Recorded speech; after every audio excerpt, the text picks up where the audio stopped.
국제올림픽위원회 IOC가 인정하고 있는 3대 올림픽은 올림픽, 장애인 올림픽으로 알려진 패럴림픽, 그리고 스페셜 올림픽이 있습니다. 패럴림픽과 스페셜 올림픽은 둘 다 장애인들이 참여하는 올림픽입니다.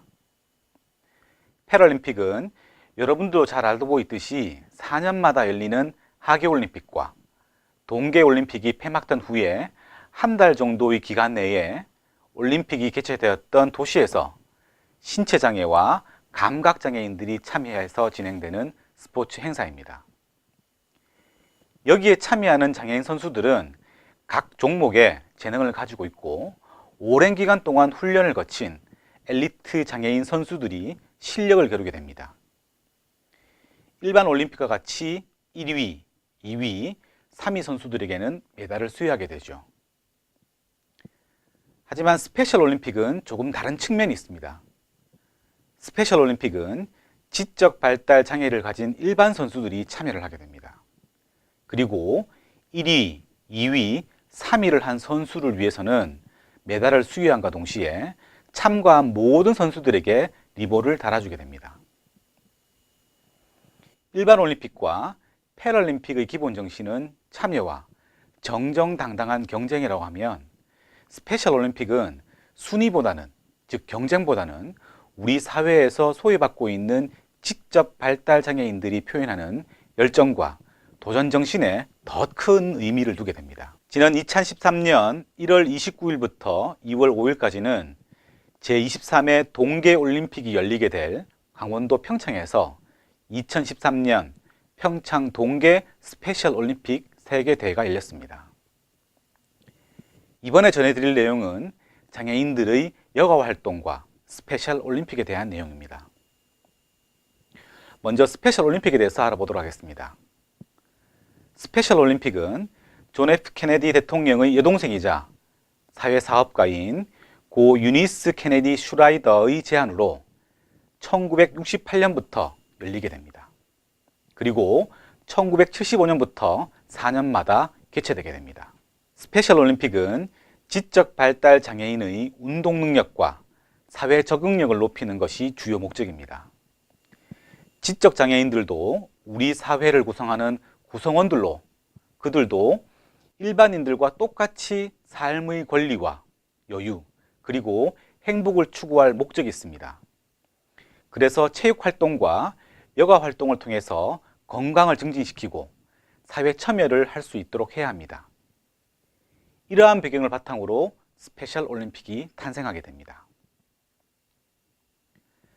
스페셜 올림픽은 앞서도 말씀드린 것 같이 경쟁과 승패보다는 도전과 노력에 의미를 두기 때문에 1위, 2위, 3위에게 메달을, 나머지 모든 참가 선수들에겐 리본을 달아주게 됩니다.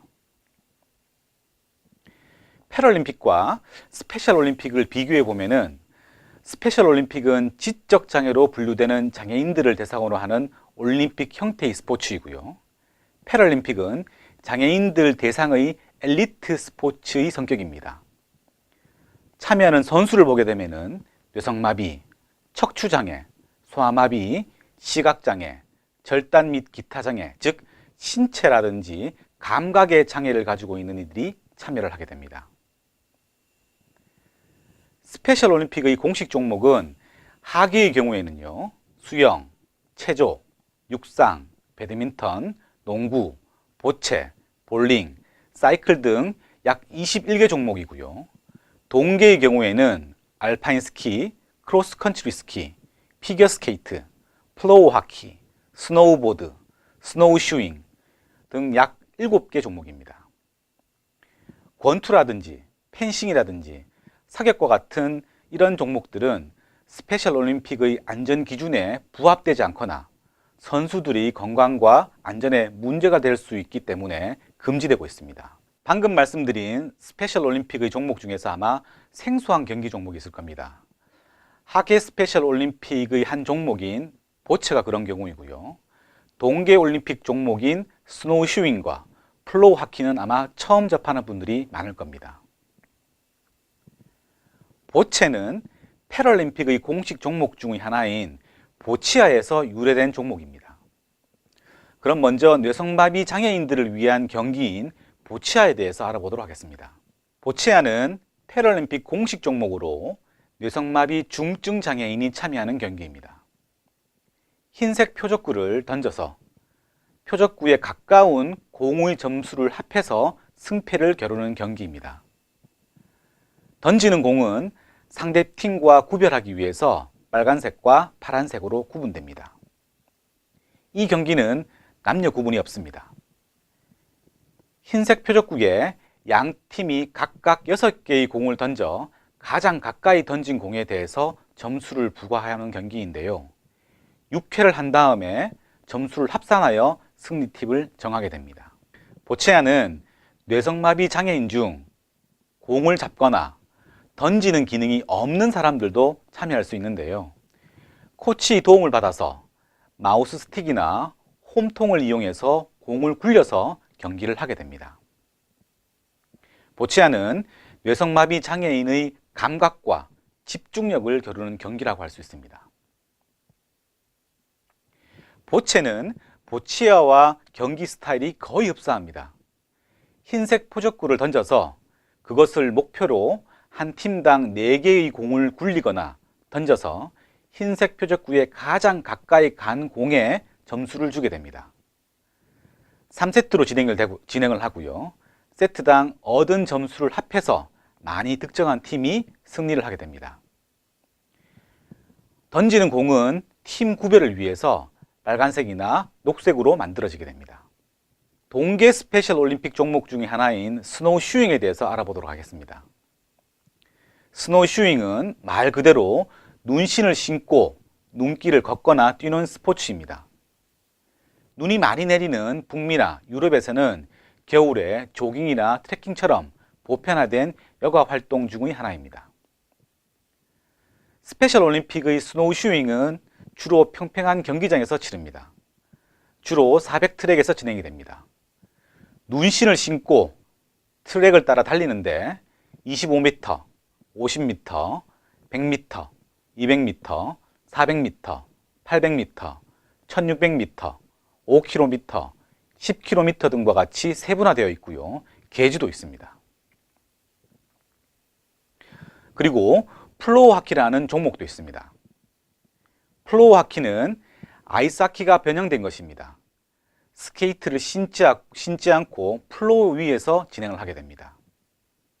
플로어 하키는 1950년대 미국의 어린이들이 가지고 놀던 장난감에서 그 유래를 찾을 수 있습니다. 이후 경기로 발전을 하게 되죠. 플로어 하키는 골키퍼 1명이 포함된 총 6명이 한 팀이 되어서 3피리어드 동안 경기를 진행을 하고 고득점 팀이 이기는 경기입니다. 한 피리어드는 9분으로 되어 있습니다. 플로어 하키는 아이스 하키와 같이 스틱과 퍽을 사용을 합니다. 얼음 위에서 하는 것이 아니라 바닥에서 하기 때문에 위험하진 않지만 아이스 하키처럼 몸을 서로 부대끼며 경기가 진행되기 때문에 박력 있는 경기라고 할 수 있죠. 플로어 하키 경기를 통해서 지적장애인들의 협응력, 민첩성, 그리고 일반적인 체력을 향상시킬 수 있습니다. 앞서 말씀드린 이상의 종목 이외에도 장애인들을 위한 스포츠, 그리고 여가 활동을 위한 종목은 시각장애인들을 위한 골볼이라든지 지체장애인들을 위한 핸드바이크 등 여러 가지가 있습니다. 스포츠와 여가 활동을 통해서 우리는 생활의 활력소를 얻을 수가 있고요. 우리 주위의 동료들에 대한 소중함, 그리고 삶의 행복을 얻을 수 있습니다. 장애인들 역시 스포츠와 여가 활동을 통해서 삶의 여유와 행복, 그리고 사회 적응력을 향상시킬 수가 있습니다. 또한 일반인들과의 교류와 교감을 나눌 수가 있어서 사회 통합을 위한 중요한 방법이 될 수 있습니다. 앞으로 많은 장애인들이 그들에게 맞는 스포츠와 여가 활동 차변을 통해서 좀 더 밝고 활기찬 생활, 그리고 행복한 삶이 될 수 있었으면 합니다. 이번 시간에는 스페셜 올림픽과 장애인 스포츠 그리고 여가 활동에 대해서 말씀드렸습니다. 여러분 감사합니다.